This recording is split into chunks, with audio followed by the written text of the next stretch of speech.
Hi everyone, welcome back to my channel. This is Pam. Today I wanted to do a quick video on, I started doing junk journaling, and I know there's like a million different videos out there on junk journaling, but I wanted to just kind of share what I've been doing. And the first thing I wanted to do was a series on junk journal covers. Now we know that we can use old book covers, from old books. We can use fabric, we can use paper, or whatever. But I'm just going to try to do my little thing, and hopefully you'll enjoy it, and maybe it'll help you. So today is going to be about how to use placemats for your junk journal. Now the first one I have here is it's a beautiful nubby silk placemat. It already has the beading on it. How convenient. But anyways, it has an interfacing in it that made it a little stiff. So at this point, I can fold it in half and just have a gorgeous, gorgeous journal. If I wanted to, I could fold it in half again and make it a smaller journal and have the beads on the bottom. But so far, I kind of like just having it as a large journal. But I wanted to show you some different kinds of placemats and how you can utilize them as covers. Okay. The next one I fell in love with when I found this one and most of these I found at the thrift shop. Now this one's very soft. Okay, so it needs some reinforcement. And what I use on these kind, I have two products that I use. One is a interfacing, and it's a medium weight, because there's three different types. There's a thin, there's a thick, and then there's a really, really thick. And this is, I'm going to put this up so you can see it on screen. This is Pellin 809 Decor Bond, and it's a extra crisp, okay? And what it has is, on one side of it is smooth, and on the other side is shiny. I don't know if I can catch that or not. A little bit I can. But anyways, the shiny side is the side that sticks to your fabric.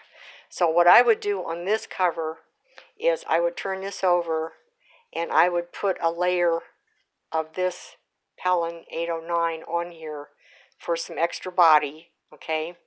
And then I would choose a color that I want for the inside of my journal, and I would use the other Pellin that I use is it's number 805. Get it down on your camera. 805 Wonder Under, which is a paper-backed transfer web, or fusible web they call it, and it looks like this. It's got this. See if I can catch the shiny a little bit. You can feel the webbing on this side, where this side is very smooth, okay?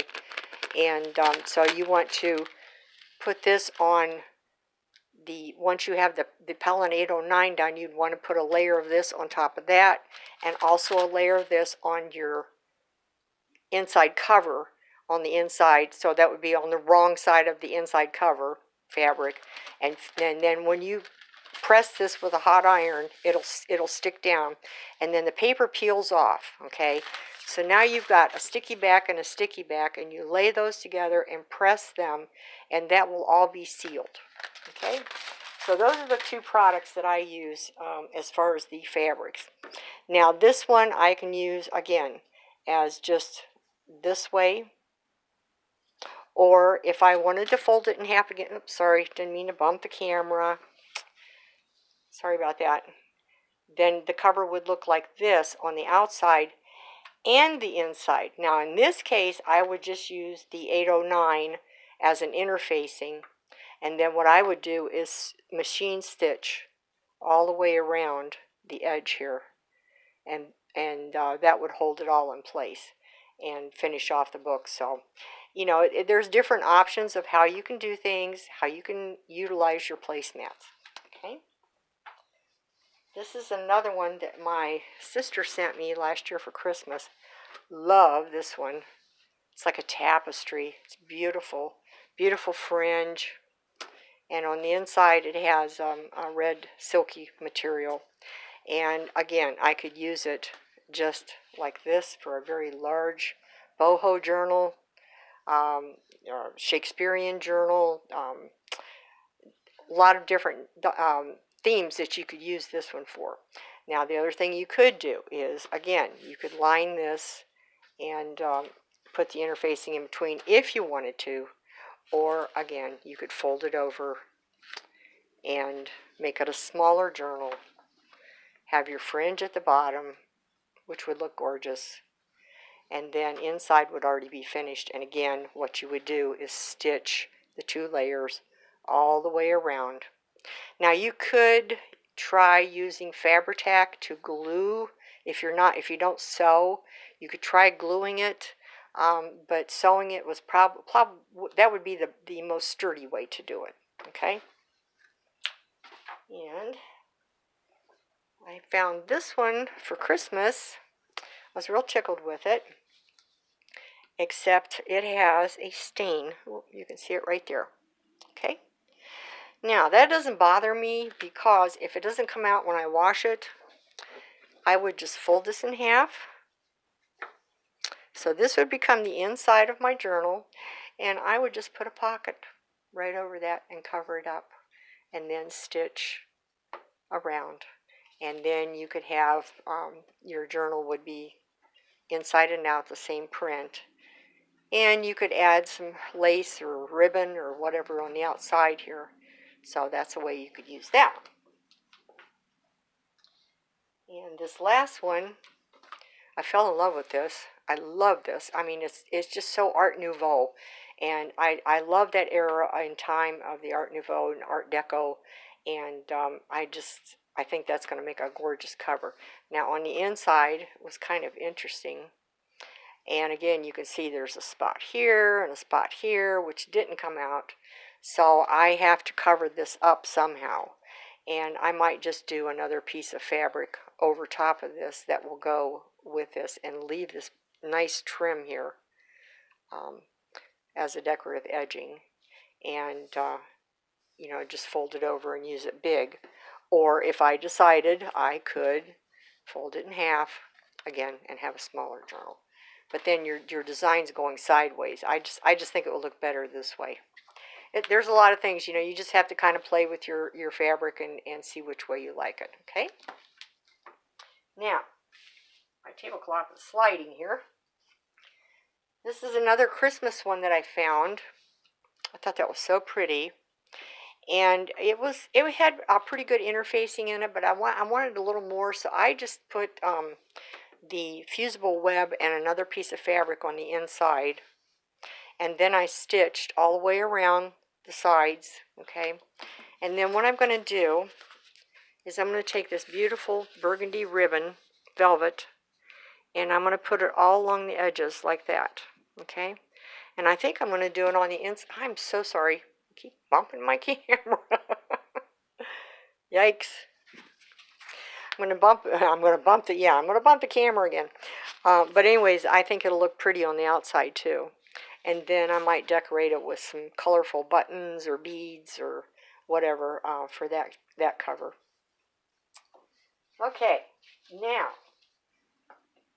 I came across these brown, and this one's kind of dark, so it's kind of hard to see, but you can see there's like a woven pattern in these placemats, okay? And so I got a couple of those, and what I did was I folded it in half and I stitched it, and I went through my stash because I'm a quilter, so I went through my stash and I found some autumn leaf fabric, and I put the Pellin 805 on the back of a piece of this fabric, fused it on there, and then it's just so much easier to cut out your appliques. And then you can cut out the individual leaves, and then I just pressed them on with my hot iron, okay? And then I took out my Jacquard Lumiere paints, which are kind of metallic-y, and this is called White Pearl, and I used a toothpick to just get enough paint on to just do little dots. And I'll hold this up closer so you can see. So it's all just, paint.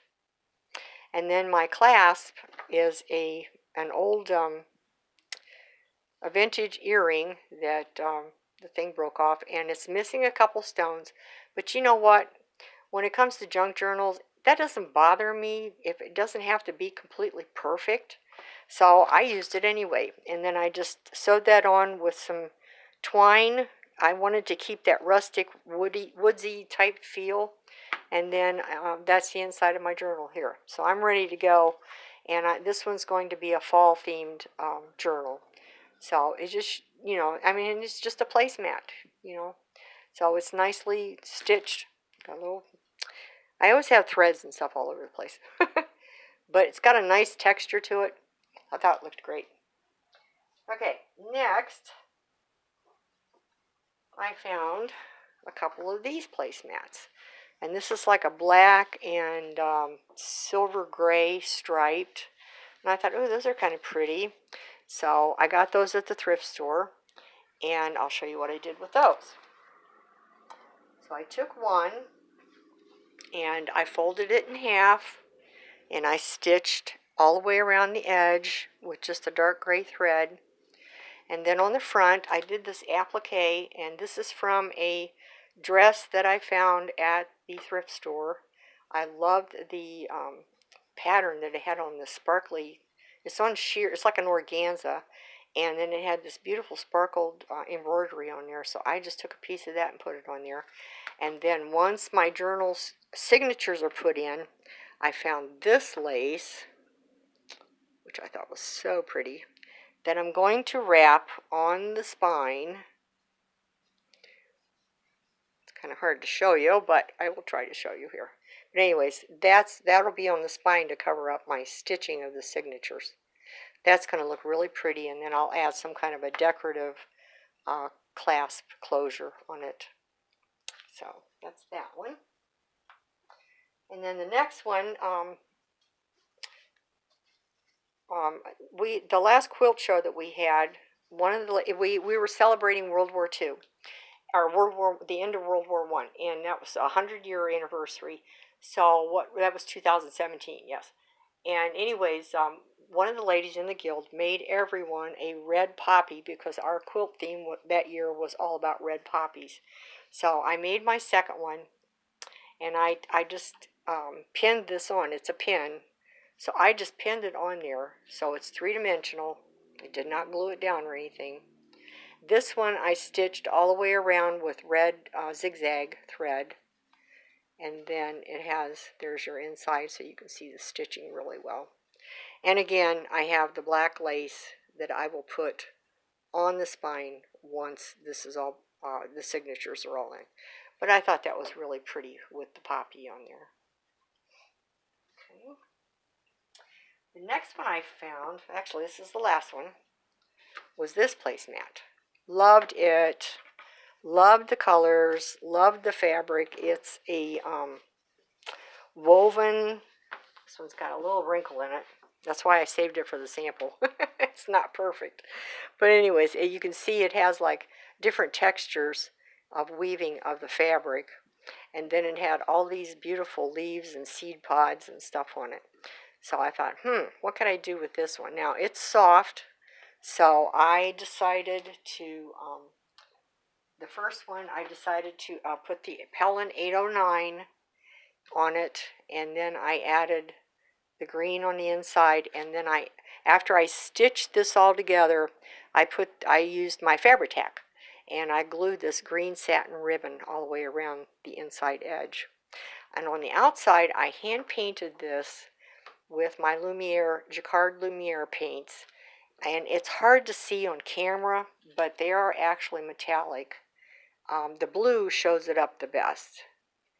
But along the edge, it just gave it a little more bright color than original. You can see there's the blue really shows up. So that's going to make a gorgeous big journal right there. And then the second one that I got, I decided to fold it in half and stitch it all the way around after I added a layer of the 809. And then I went ahead and sewed before I stitched all the way around, I added 2 little maroon velvet pockets with antique lace that will be on the inside covers. And then the outside cover, I got really ambitious one night, or actually a couple nights, and I hand sewed beads all over the flowers and the leaves. So I'm going to hold this up so you can see it. And then on the back side, whoops, sorry, we have the blue and all the amber color and those. So this will make a gorgeous, gorgeous journal cover. And you could do this with any kind of pattern, you know, that you find on placemats. I just happened to find that one and stumbled across it, and one night had that, you know, epiphany of, oh, I could put beads on this, which I love to do. So that was just a few samples of what you can do with placemats to make them for your journals. And I hope that this might be inspiring to someone, that you will be able to come up with your own designs and see what happens. So I appreciate you watching my video, and I hope that you will give me a thumbs up. If you haven't subscribed yet, please do, and hit the notification bell so you will be notified in the future of my new videos, and also share with your friends. And this is episode 1 of journal covers, so there's a lot more coming, and I look forward to seeing you again. Thanks a lot. Have a good day. Bye-bye.